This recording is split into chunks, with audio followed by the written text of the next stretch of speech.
Um fugitivo numa nave auxiliar é capturado pela Enterprise e descobrimos que ele está fugindo das autoridades de seu planeta, numa caçada odiosa que já dura milênios.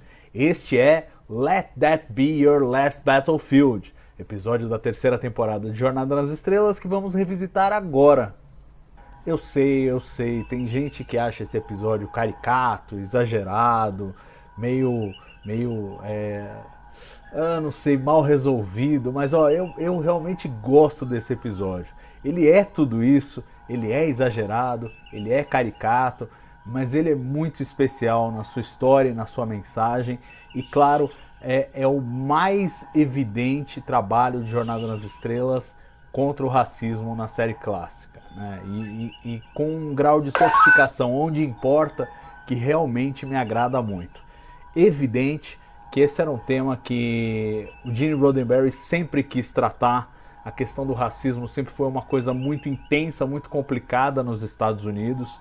Ele, antes de fazer Star Trek, a série que ele havia criado anteriormente, O Tenente, The Lieutenant, também teve um episódio lidando com racismo nas Forças Armadas, e foi justamente por conta desse episódio que ele insistiu em fazer, mesmo contra a rede de televisão, contra a própria Marinha, que cedia locais para eles filmarem.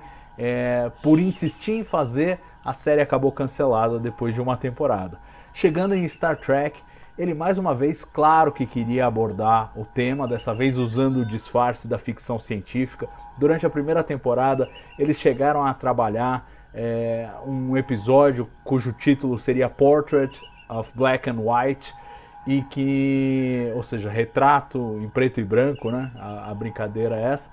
E seria um episódio em que eles encontrariam um planeta, em que o planeta tem os senhores que são negros e os escravos que são brancos.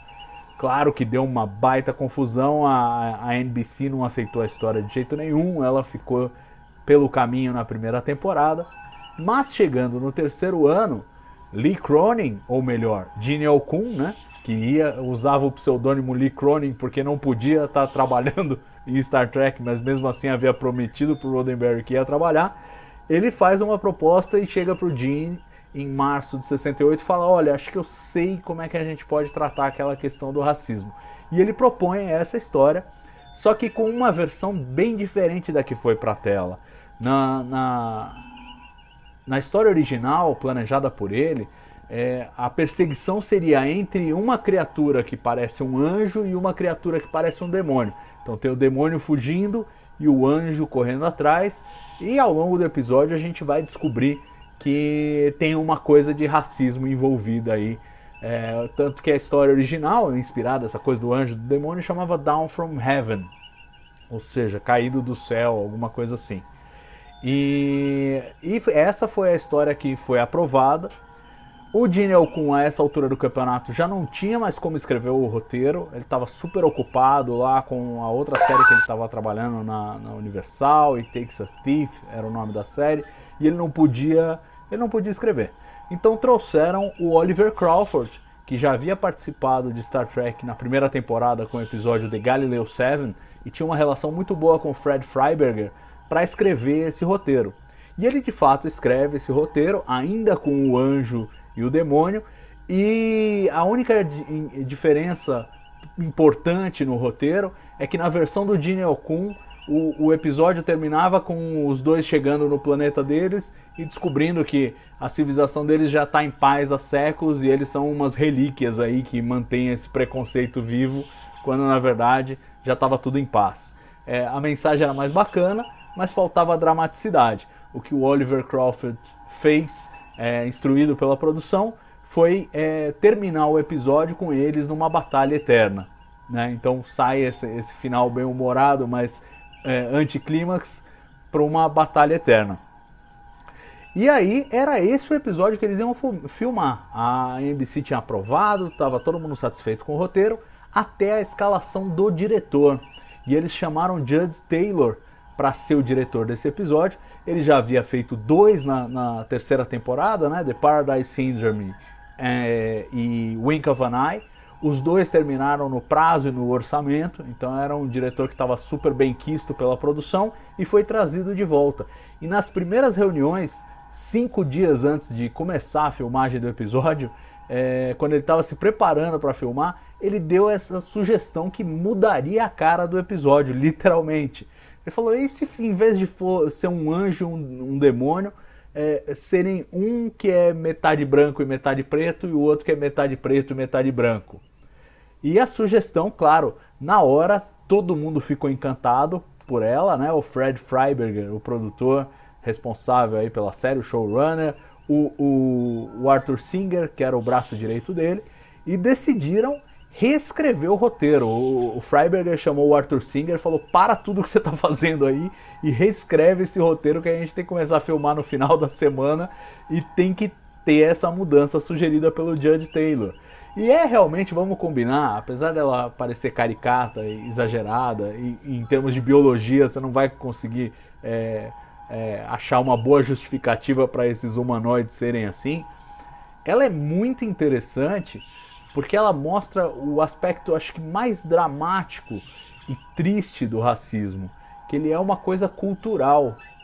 Quer dizer, se você não tem acesso ao elemento que torna o preconceito uma realidade, você não consegue entender de onde ele está vindo, né? E isso é apresentado de uma forma muito sutil nesse episódio, porque até a gente ser confrontado por um dos personagens de que eles têm sim uma diferença muito clara, muito evidente, que é só uma questão de quem é preto do lado direito, quem é preto do lado esquerdo, até a gente chegar nesse ponto, para nós eles são iguais, a gente os vê como iguais, né? Isso mostra como a questão do racismo, de você ver o outro como diferente, tem muito mais a ver com a bagagem cultural, com as referências que você tem, do que com necessariamente o que a gente seria capaz de observar, né? Será que se um alienígena descesse aqui na Terra, ele ia perceber a diferença entre as etnias que a gente percebe, porque tem toda uma bagagem cultural ao redor delas?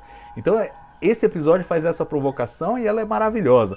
O Judge Taylor fez a sugestão, Arthur Singer saiu correndo para escrever o episódio, e claro que com essa reescrita às pressas, é óbvio que ia atrasar um pouco as filmagens. Enquanto eles estavam filmando os primeiros atos, os últimos atos estavam sendo escritos do roteiro, né? Então, naturalmente, o Judge Taylor não conseguiu fechar em 6 dias, mas fechou em 6 dias e meio, o que foi bem bom, inclusive porque a maquiagem desse episódio dava muito trabalho, porque essa cara metade branca, metade preta, qualquer coçadinha no nariz e acabou, borrava tudo, e eles tinham que retocar a maquiagem antes de continuar a filmagem.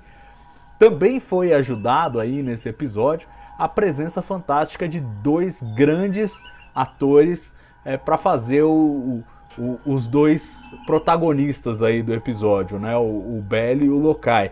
O Lokai é interpretado por um ator menos famoso, tinha lá a sua carreira, a sua reputação, era o Lou Antônio, e já havia trabalhado com Shatner antes, numa outra série de advogado chamada For the People, e curiosamente depois ele virou diretor e dirigiu o Shatner em Boston Legal, né, Justiça Sem Limites, em que o Shatner fazia o Danny Crane, e ele que foi chamado para ser o Lokai, e para fazer o Bell, eles realmente trouxeram uma estrela de primeira grandeza. Todo mundo conhecia o Frank Gorshin pelo Charada do Batman dos anos 60, né? Ele fazia muito bem o personagem, chegou a ser indicado a um Emmy em 1966 pelo Batman, tinha acabado a 3ª temporada, que foi a última do Batman, e logo que acabou a série ele conseguiu esse trabalho em Star Trek, e é um trabalho muito marcante, claro, e o ator já era super conhecido.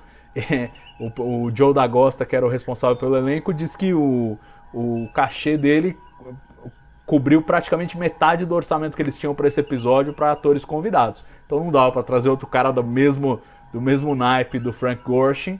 O Lou Antônio era um pouquinho mais barato, mas ainda assim os 2 seguraram. Claro, os figurantes é que caem nessas horas, e a gente vê mais uma vez a Enterprise bem vazia, como costumam ser os episódios da 3ª temporada, com poucos figurantes como tripulantes da Enterprise. Não tinha dinheiro para pagar todo mundo.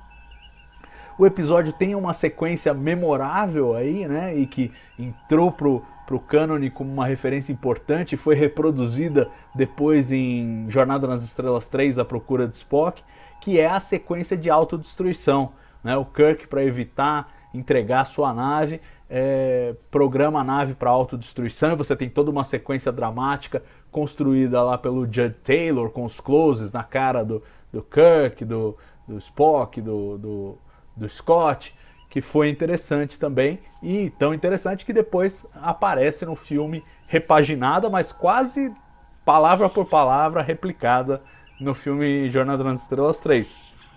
Um episódio que, claro, focou muito na economia, como estavam sendo esses episódios da terceira temporada. Então ele é todo ambientado dentro da Enterprise, nenhum cenário novo precisou ser construído, e eles chegaram ao cúmulo de fazer uma nave invisível, e invisível mesmo, que nunca, jamais aparece, não é nem que ela tá camuflada e depois aparece, como a dos Romulanos. Essa não aparece, ela é invisível, pronto, acabou, e depois é destruída, e ninguém nunca viu a nave do cara. Então realmente meio que o cúmulo da economia essa aí, mas mostra como eles estavam com dificuldades para fazer os episódios no orçamento baixo da terceira temporada. O figurino dos personagens também é pouco memorável, né? Se é que podemos, até lisonjeiro dizer isso. E em termos de efeitos visuais, o grande gasto era a questão do disparo de energia que os personagens conseguiam dar, né, um no outro ali, os ataques com a energia, que tinha que ser feito em pós-produção, enfim. E isso tinha um custo, né? Inclusive é um resquício da história original do anjo e do demônio no começo, né? Quer dizer, a questão os poderes parecem meio sobrenaturais, parece uma coisa meio exagerada, porque tinham essa origem aí e remanesceram mesmo quando mudaram o personagem para o branco e preto e o preto e branco. Um episódio que no final acabou um pouco mais curto. Para efeito de economia, na terceira temporada, o Fred Freiberger tinha decidido que os roteiros tinham que ser um pouco mais curtos, para realmente não se gastar nada mais filmando coisas que depois teriam que ser cortadas dos episódios. E esse, reescrito às pressas, foi ainda mais complicado. Então ele acabou faltando ali 1 minuto ou 2, e por isso que essa sequência final de perseguição de um ao outro pela Enterprise é tão longa. E eles intercalaram com aquelas cenas de destruição lá, justamente para conseguir chegar até o final do episódio, porque não tinha mais história, não tinha mais até onde ir.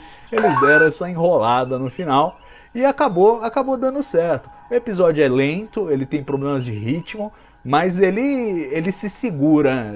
Eu acho que ele não faz você querer desistir dele. E é o último episódio do Bob Justman em Star Trek. Infelizmente, ele estava pedindo para sair, estava frustrado com a série, e esse foi o último que ele participou da produção.